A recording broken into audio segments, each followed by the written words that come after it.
Hello, welcome to The Wandering Drew. I am Drew. Appreciate you taking time out of your day to watch this video. I'm going on a hike on the AT again to test out my knee and just actually to get out there. I definitely need some green time or mountain time. It's also looks like the trip now has changed in the fact that I'll be going with two other hikers that I've previously gone hiking with. So I'm looking forward to that. I think they'll keep me grounded in terms of not trying to go too far, too fast, and get the mileage done, which will be good for my knee and for me probably. It'll definitely be good to go with some other people and have some company as well.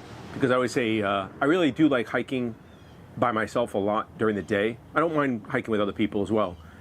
It does change the dynamic a little bit, but I like at night, you know, when you're in a camp, you know, and maybe you're not alone there and you have someone to talk about, like the trail that you just did, the day, the weather, things you saw, whatever it is, just that camaraderie, that's socializing at night is to me sometimes some of the best times on trail. That, you know, because you do grow close to people and you do bond with them while you're out there a little bit, especially if it's someone you know them on a different level, and I like that aspect of it. And it to me it's a deeper level than you normally see. So I'm looking forward to that as primarily, as well as I think being with other hikers will keep me at a more reasonable pace and not to hurt myself. I am concerned about the knee because I've been exercising a lot lately, but the last couple of days, I've felt little twinges or a little soreness, so I really need to get out there and get confidence in the knee that it's back to trail ready, so to say. So anyway, enough of that.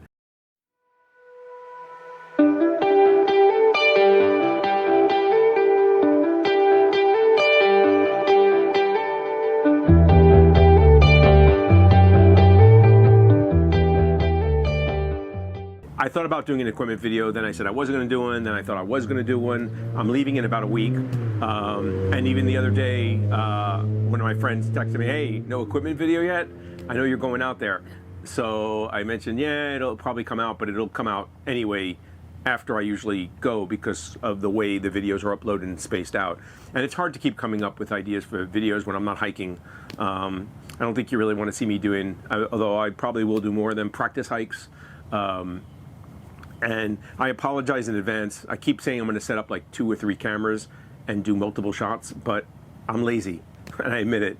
And then editing, it takes it to a new level. It takes more time, obviously. And this is not what I do for profession. I'm just a guy like anyone else that decided to put a camera on and record himself, more for me, and then thinking maybe a couple of people might be interested, but and that's pretty much what it is. So I think a lot of people are interested in hiking. A lot of people look to see what other people are doing, gear they have, and you do get enmeshed in them, and that's great. And that's what this is all about, the community. So I decided to do an equipment video, basically. So the upcoming hike, it's only going to be 5 days on the AT. We're going to start from the state park, do the approach trail up to Springer, and then from Springer, we will continue north until we reach Neal's Gap. So you're talking approximately 41.8, 42 miles, something like that. So we'll go over Blood Mountain, we'll pass some places, you know, of that, you know, I have been before, and so has one of the other hikers. The other hiker that's going with us has been on some of the trail as well, the approach trail. He's been the beginning of the AT, several miles. So it's not exactly, you know, foreign territory to us, but it's a good test of, for me, my knee, but of them, just to get out there and hike. And you know, the weather is changing up there. You know, I live in South Florida, where right now even it's probably in the upper 80s. There's high humidity. I had to clean the lens. Everything out here was wet when I came out here this morning. The sun's coming up now. It's early morning. It's very humid out here. It'll be with the heat index over 100 today, which it has been for every single day for the past couple of weeks. So up there now, you're getting highs in the lower 80s, 70s, upper 70s during the day, dropping down to 50s upper 50s to 60s at night. So that'll be a nice refreshing change. Still warm for hiking, but nicer weather than what I'm used to. So that's a good thing. One of the other hikers is also from Florida, but on the West Coast, and I'll be meeting him, picking him up, and then we're driving north together. So for us, getting down to the 60s is a nice refreshing change from the weather that we've been having every day here in this cycle. So I'm going to go through my equipment. I've made a couple of changes to the pack and some of my gear, but not anything really drastically. And I'm going to pretty much stick to what I usually do. I'm trying to pack less. I've tried to do a better job. I don't think I succeed, but that's the goal, to always get a little better. And I still think I'm taking a little too much, probably, food. But I'm also planning, I'm going with 2 other people. They may be short, we may run into other hikers, you want to share, or you give it away, or whatever I could do. So I'm taking a little extra. I may pare that down a little bit, try not to sneak in some stuff at the last minute when I stop and get a candy bar or something, but I definitely have more than enough food. Let me go into what I'm going to bring. So I'll be grabbing some stuff out of here, and I'll try to edit a little bit. So I'm going to start with what I'm going to be wearing, so I can get that out of the way. So I'm going to stick with my Altra Lone Peaks. These are the ones I wore on the AT when I went out there in February, March. They've got a little wear on them, so you can see they're starting to wear out a little bit. But other than that, the uppers and everything are pretty good. There's no tears. There's a couple of threads that are looking like they're ready to come loose or whatever. But I got a couple of miles on these between training and everything else, and you can see there's some wear and tear on the soles on the bottom. Hopefully you can see that.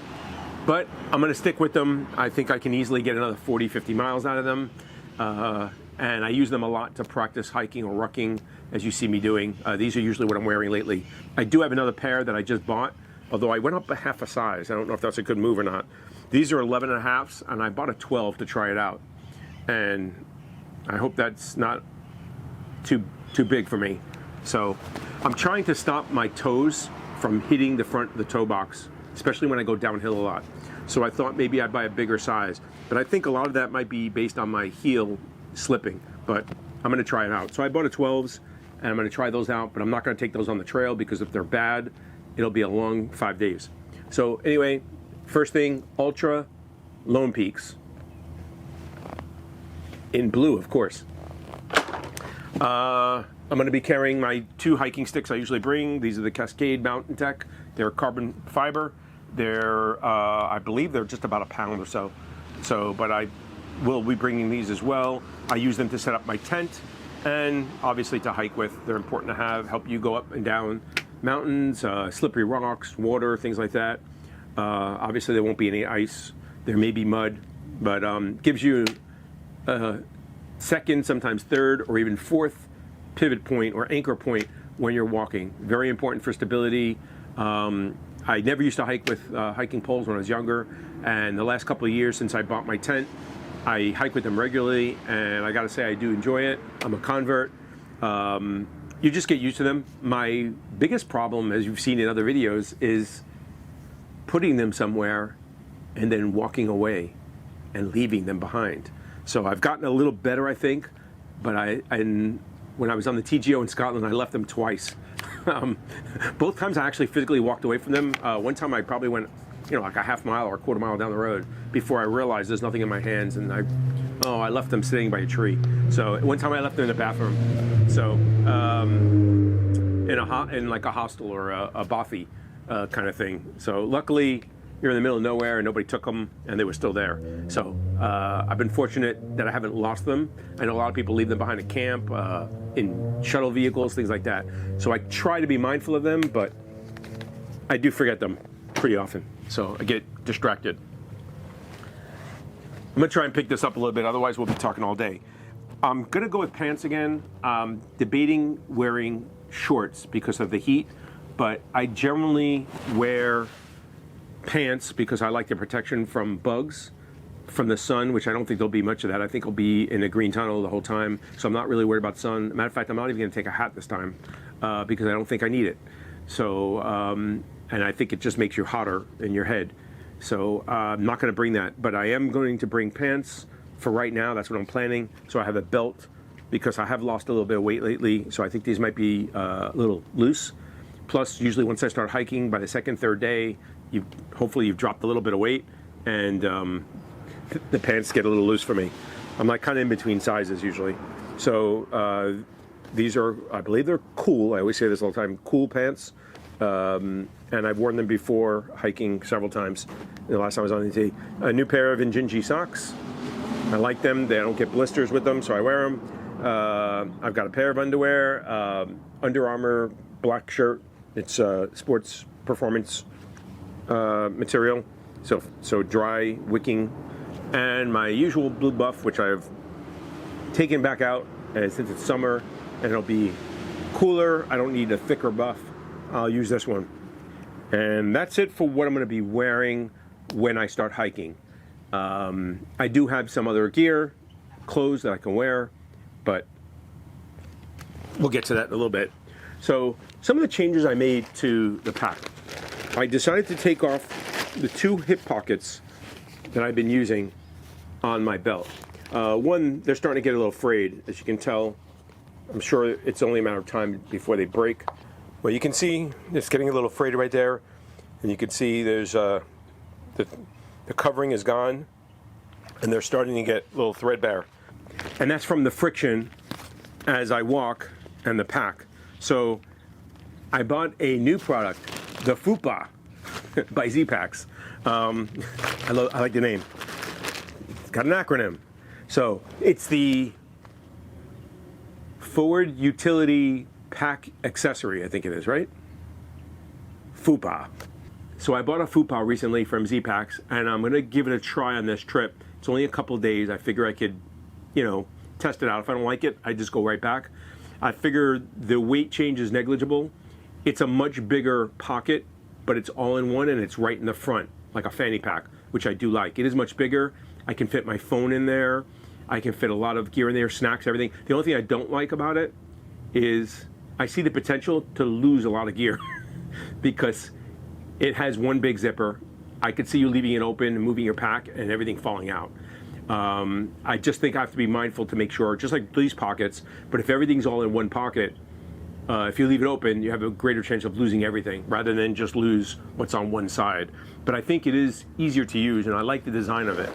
I actually saw this on another hiker when I was on the AT back in early 2024, and it was on their pack, and I was pretty impressed with the design of it and the fact that it buckles into your waist belt, so you don't have another strap. You can use another strap, it comes with it, but if you want to, you just integrate it with your belt, much like these packs I had, the hip pockets are, but it becomes the buckle for your belt. So, and I'll show you that right now. So, this is what the pack looks like on me when I'm wearing it now, and you can see this large fanny pack right here in the front, and this is the Fupa. And it has a zipper, and I like the fact that I can put all my stuff in here, and it's much easier. The hip pockets, for me, were literally on the side of my hips. So I'm gonna bring it in so you can see it a little better. This is the Fupa. There you go. There. This is the Fupa, and you can see it is centered where the hip pockets for me were over here, and they were very hard to open single-handed. So this I can use both my hands, and I'm going to keep a lot of stuff in here. I will have my MP3 player, I have my phone, flashlight, things like that, a little knife, but it's just one big pocket, as you can see.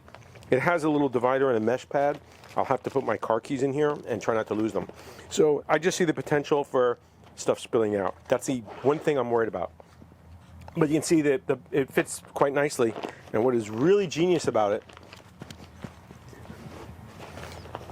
is this part. This is, to me, so this is my hip belt, and it has 2 clips. What is genius to me about this design is that in the back, it has a male and a female clip, which you can use a regular belt or use your hip belt. So you don't need an additional strap, and it becomes part of your pack. It's a little awkward at first because you got to thread your clips through a little opening so that it becomes part of the belt and lines up.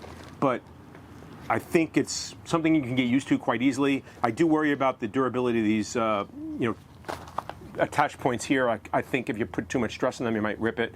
But it is the same material as the pack, so it's water resistant, waterproof, and it's pretty strong. So Cuban fiber, that is. So DCF, dynamic composite fiber. But I like the idea of having it integrated into my pack, and I think this will be a great addition. So I'm going to go through the FUPA first. So what I have in here, which is a lot of junk now. I just threw some stuff in here just to pack and so I could weigh everything. So I have a new Nikkor, same thing on the NU43. It's newer to me. I brought it on the AT, I think, last time. It's fully charged up. I like it because it's rechargeable. I can use a USB to recharge it now instead of a USB-C. And the other ones, they had the micro, which, I mean, I still have one, but it consolidates more things using the same standard. And as we go along, hopefully more and more things will be USB-C. It just integrates better. But I do have a couple of micro devices, so this is not a problem. I like this. It's a little heavier than the NU25 I had, but it's brighter and it lasts longer. So that's why I'm carrying it. Only a couple of days. I think it's worth. I don't usually use it. Last time on the trail, I don't think I used it at all. But I carry it in case I need to. If I need to night hike, I want that extra light. I want to be able to throw the light both farther and wider so I can see what's in front of me. And that's important. So that's that. I got a couple of snacks in here for the first day. I'm already prepared. So it's just a couple of breakfast bars, an energy gel, and a piece of jerky. I also have an MP3 player with headphones. I like plug-in headphones. Most cell phones now do not have a port or jack for headphones. So I have an adapter to a USB-C. So if I want to listen in my tent, I can use my phone. Otherwise, I'll use the MP3 player. The reason why I use the MP3 player is it just generally lasts longer, and I don't use the battery on my phone. When you're out there, power is a concern. These have a smaller battery. They're specialized in just playing music, no Bluetooth, so they're not wasting a lot of energy. And actually, powered headphones use less energy than Bluetooth does, because you have to have the Bluetooth signal constantly working to get your headphones working.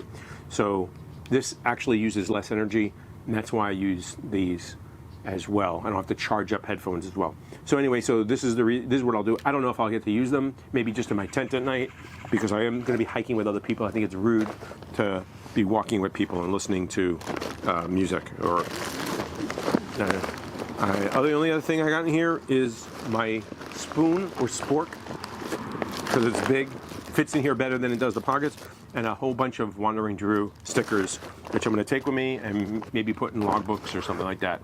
So that's all that's in here, and that's the FUPA. I'll put it back on my pack later. Continuing with the pack, in the back. Continuing with the pack, I kept the water bottle in the front here. I've grown accustomed to it. This is going to be a small water bottle. This is a 700 milliliter bottle, and it has a sports cap, so it's easy to drink. You don't have to worry about dropping the cap as long as you don't break it off like me last time, or drop it when you put it down. The sports cap just makes it easy to drink, and I'll generally use the smaller one also for adding electrolytes. So I have usually, what I've done now is I've gone to a system where I have 2 bottles. At least I'm going to take a bottle that's hot. I know it's going to be hot during the day. I hope water is not going to be an issue, but I don't suspect it will be in the beginning in the area there. So the 700 milliliter bottle I generally use for drinking, and I add flavoring to this so I don't contaminate the other bottle, which I use for cooking and other purposes. So I don't want to be tasting, like grape flavored ramen or something like that, or spaghetti or whatever it is. So I generally don't mix the flavoring in my bigger bottle. So that'll be the 700 milliliter bottle.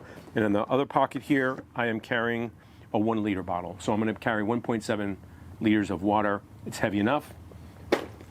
And the only other fluids I'm taking to begin with is a large Gatorade. These are really heavy. They're thicker plastic, and obviously it's another 28 ounces of Gatorade. I'll use this the first day, and then I keep this bottle with me empty for nighttime when I'm in my tent, so I don't have to get out and go to the bathroom. So it becomes, yes, my pee bottle.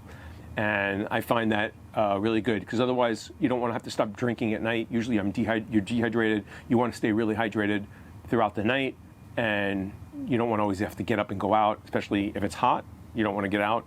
The mosquitoes are out and stuff. If it's cold, you don't want to get out because it's cold. If it's raining, I think it's self-explanatory. So the last thing you want to do is have to get out of your tent at night, go walk somewhere, find a tree, and whatever, do your business. So this makes it a little easier for me. And I find it works very well for me. I'm just going to have a little towel here. I use this to wipe my face when I'm sweating, wipe my hands a lot. I'm not going to keep anything. In this pocket, what I've been doing lately is, I was thought about taking off, but I'm going to keep my Garmin GPS in there, the InReach Explorer. This way it has a good chance of getting a signal because it's high up, it's out, and I can access it if I need it. But it's easy to pull out if I need to. I'll clip it in just so it doesn't fly off like you saw. Well, you probably won't see because I'll edit it, but when I picked up my pack, the GPS went flying out of the pocket because it was just sitting in here and went about maybe like 8 feet, 10 feet away from me in the grass. So wouldn't want that to happen on a trail. So I will clip it in. But other than that, that's what's going to be in here. Going back to the front pocket, this big mesh pocket, I usually keep my TP. This is my potty kit. I have a roll of toilet paper, a trowel, and I usually put hand sanitizer in there as well. This bag has been with me for a while. It's dirty, but it's still working. I'm not going to change it. Getting my money's worth out of it. I'm taking a outdoor research rain jacket. If it rains, unless it's extremely heavy and cold, I will generally just get wet, especially in hot weather. I figure I'll dry off. I don't mind it. I'm used to it. Only if it's really cold or windy and I'm worried about getting chilled or hypothermia will I put this on, because you generally sweat just as much wearing this as you would get wet in the rain. So I don't find it, I mean, if it's really heavy, you'll feel it. Katadyn, Be-Free, 3-liter bag with filter. I tested it out the other day. It is flowing. So I made sure it was working. And I love this thing because I don't have to squeeze. I don't like the Sawyer squeeze. I'm not a fan of it because you have to work hard to get you. I can put this in, generally hang it from a tree or a rock, a bench, wherever, and walk away and let it filter while I'm setting up my tent or doing something else, or I can stand there and watch it. But I generally find it's easier. The flow rate is very good if it's working properly, if you clean it, and I just like it better. So that's it. I'm also going to bring the wind shirt, same wind shirt that this is a Montbell wind shirt. It's very, very light. It's basically like a windbreaker, but it's extremely light. I think it weighs like 2-3 ounces, like a parachute material. It's all very, very light. I figure if it's really windy or chilly, I can put this on. I actually thought about bringing this because it is, plastic basically. It's like a rain jacket, but I don't think the seams are waterproof. So if I want to lighten up, I could just bring this and leave the rain jacket home, but I don't think it really weighs that much. I think the rain jacket's like 4 to 5 ounces. So I'm just going to take it. We'll see. I'm bringing it in there because it's really not heavy. And that's it. The only other thing that I'm putting in here now is, I threw it in here, but I got to put it somewhere else. Maybe I'll put it in my fupa. I'm going to take a pair of earplugs, because the last time I was on the trail, I never really carry earplugs. I put them on in the hostel. I had a snorer right above me, right on the other side of the wall, and it did disturb me from falling asleep. And I put headphones on and music, but it wasn't the same because, you have them on your ear and they're in the way. So I don't know if these will be a little better being inside the ear, but I'm going to try them out. So I'm going to take them with me. And that's it for the outside of the pack. So the inside of the pack, starting with the top, I'm going to roll it down. Or roll it up, I guess, open it. So I have a liner. I have the liner, but what I generally do is I just put my food on top of it right now, so it's not inside there. And I figure I need 5 days of breakfast, because we're going to be at a hostel. I'm going back to the Green Dragon, and they don't make breakfast. They don't make food there. So I need basically 5 breakfasts. I figure maybe 4, but possibly 5 lunches or snacks, and 4 dinners. Because on the 5th day, we expect to be back at the hostel or in civilization. So I'm not going to pack a meal for that. So I have exactly that, but I have snacks throughout the day. As you know, I don't cook breakfast or lunch. I generally eat bars or candy or whatever I want, snacks, jerky throughout the day. So I have my usuals in there, along with a couple of new things that I'm trying out, which is those energy chews, which have electrolytes or caffeine in them. So we'll see how those work. So here's my bag liner. You can, I'll bring it up so you can see it. So here in the bag, it's a lot lighter now without the food and water. I have a bag liner, which is also DCF material, so I know I've got 2 layers of waterproof. I've never had any water get in my pack from outside. Here is a bag with miscellaneous cables, adapters, and a power bank. It's also Nicor's 20,000 milliamp, and I have multiple cords, usually 2 of everything, mostly. I need to charge up several devices while I'm out there. I will have my GPS, I will have my MP3 player, my phone, my watch, and my headlamp if I need it. But I don't expect to charge up either the GPS for 4 days. Usually it can last, sometimes 5, so I might not charge it at all. And my watch will probably need a charge. I try to charge that every day, and my phone. The MP3 player, you can usually go 2 to 3 days on it.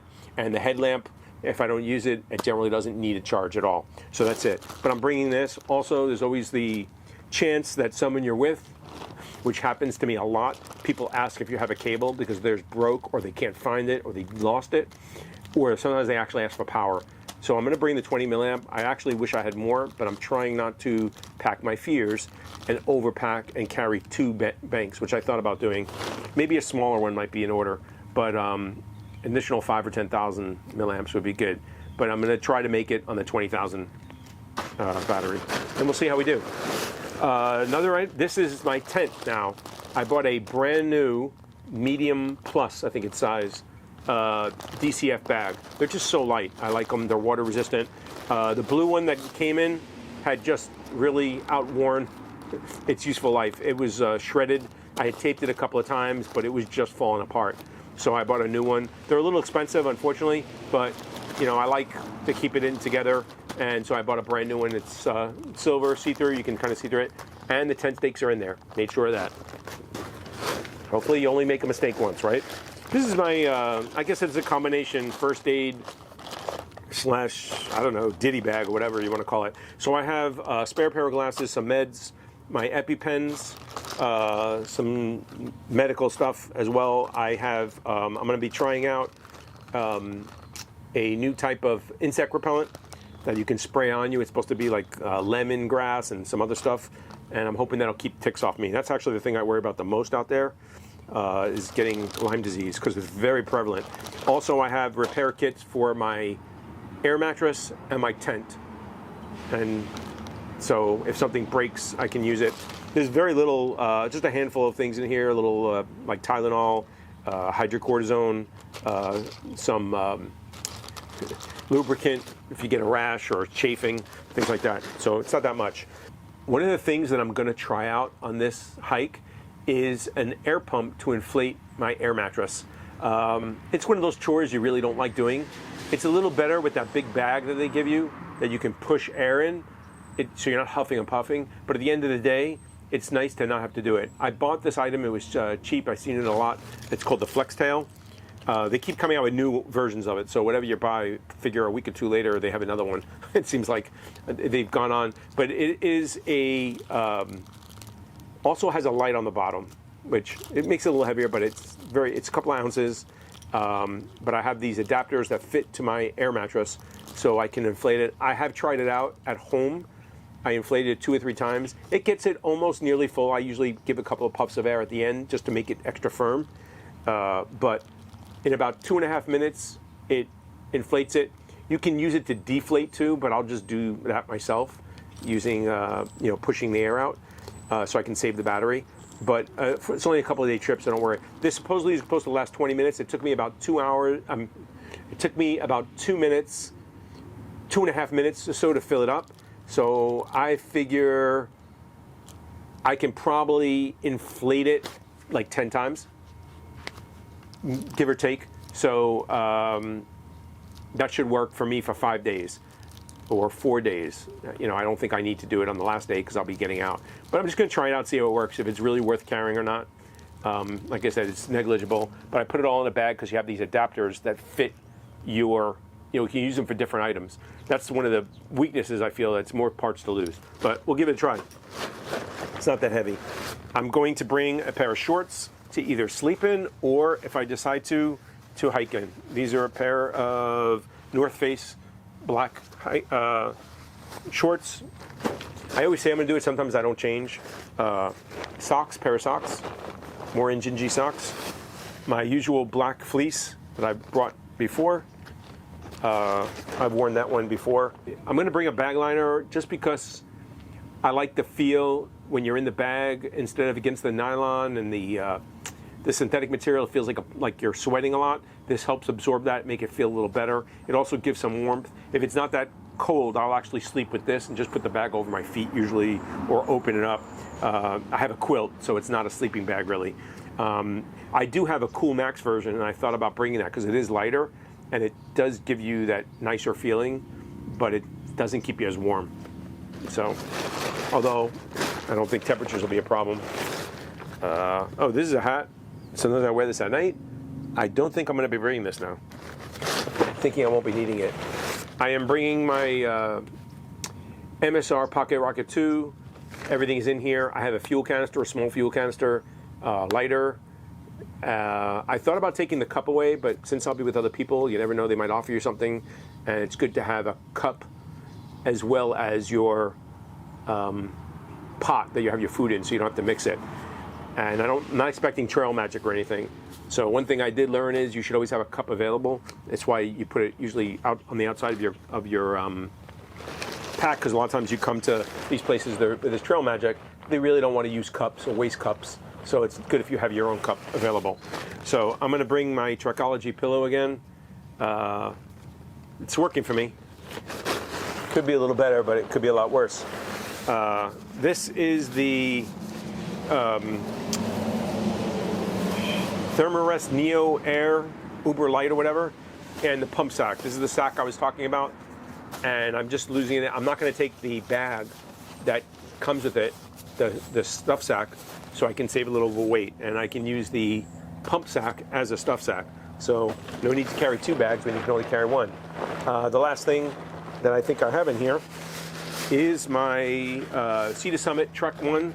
It's an older version sleeping bag. It's a little bulky, but it's not that bad. This is rated, well, I think the comfort rating is in the 40s. So I think I'll be well within that. I'll probably be warm, especially with the liner. That's why I thought about bringing the Cool Max liner. But, you know, we'll see how it goes. So this is, I'm sorry, I did say I had a quilt. This is actually a sleeping bag. So, but I will probably use it like a quilt because I think it'll be too hot otherwise. So that's it. The bag is empty. This is the bag liner that I put in here. And it keeps everything dry and organized, and I know where it is. That's it. So that's what I'm going to be bringing. The only other thing I'm going to have is another drawstring bag that I'll leave in my car with a change of clothes. So that's it. That's all that's coming with me. And looking forward to it. It's about a week away now. Getting excited. I actually just decided to rent a car to save putting 2,000 miles on my own vehicle while I drive around and drive back. And also just to make sure, you know, I have a good car, everything's working, I don't have to worry about breakdown or anything like that. If it does, unfortunately, I'll have to make a phone call and be at their mercy, but at least I don't have to worry about fixing it. But really for the mileage, I contemplated using my own vehicle, but after seeing, I probably put 1,800 to 2,000 miles on it. The rates weren't that much. I figured it's better to rent a car. I also just got a hotel room. For my first night, I'm going to drive and stage where I'm picking up the other hiker so that I don't have to drive an extra 4 hours That'll save me time on the way up there. On the way back, I'll work it out. If I need to, I'll take a nap somewhere. But that's it. That's the logistics a little bit of what's going on, and that is my gear. Oh, and I forgot to tell you about what the last item that I'm bringing that I forgot to mention is my Samsung phone. I'll use this to obviously record. I have my maps on here. Although it's ET, you really can't get lost. I know the other hiker has maps as well. We both have Guthook or Far Out now. We both have the Far Out app of the trail, so we're not anticipating any navigational problems.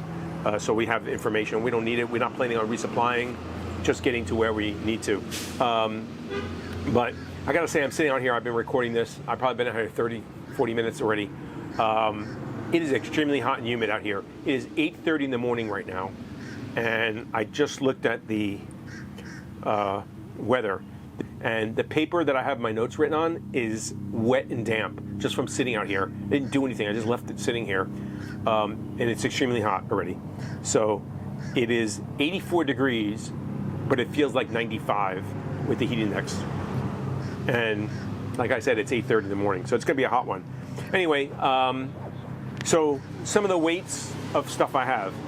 So all my liquids that I'm carrying to start with, which is the Gatorade and the 2 bottles of water, was 5 pounds and 15 ounces. That's really heavy.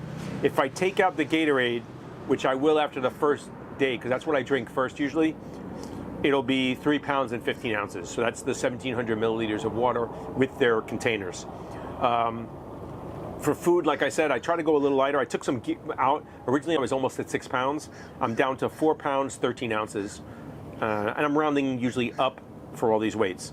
My pack with its gear, the only other thing that's in there that usually is consumable is the fuel canister, which was 370 something grams, and it's already in my stove, so I don't separate it. Weighed 16 pounds and 1 ounce. So I'm pretty happy with that. My total weight with water and everything, the Gatorade, including the Gatorade, for the first, so when I hit the trail, my gear weight will be 26.8 pounds. So I'm pretty happy with that.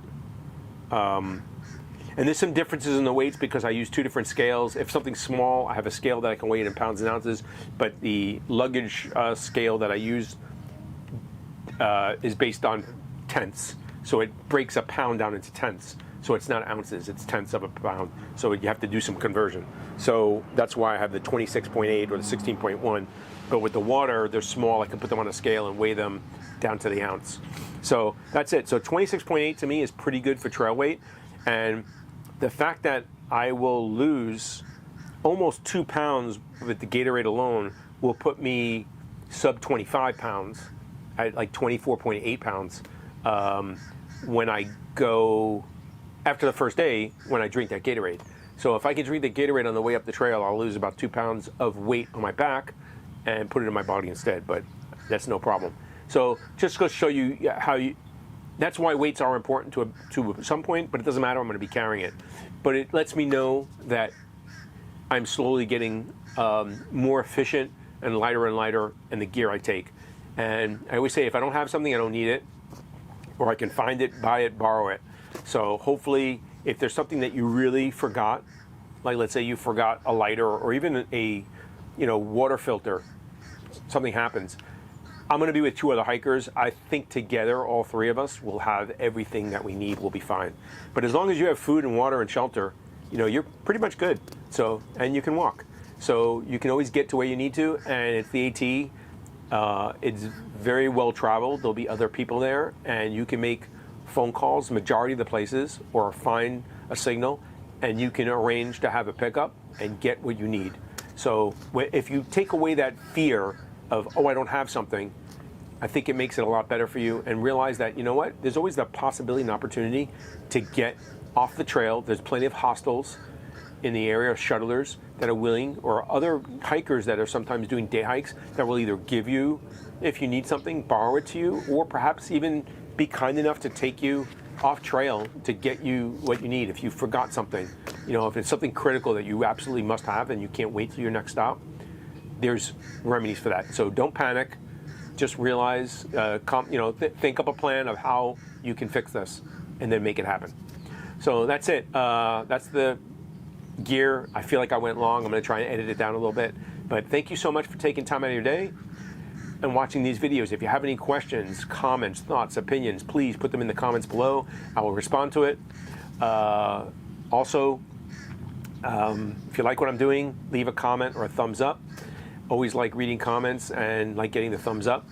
Lets people know, and me, that you're watching the videos. And if you have any suggestions or something you'd like me to do, let me know as well. My email is in the comments somewhere.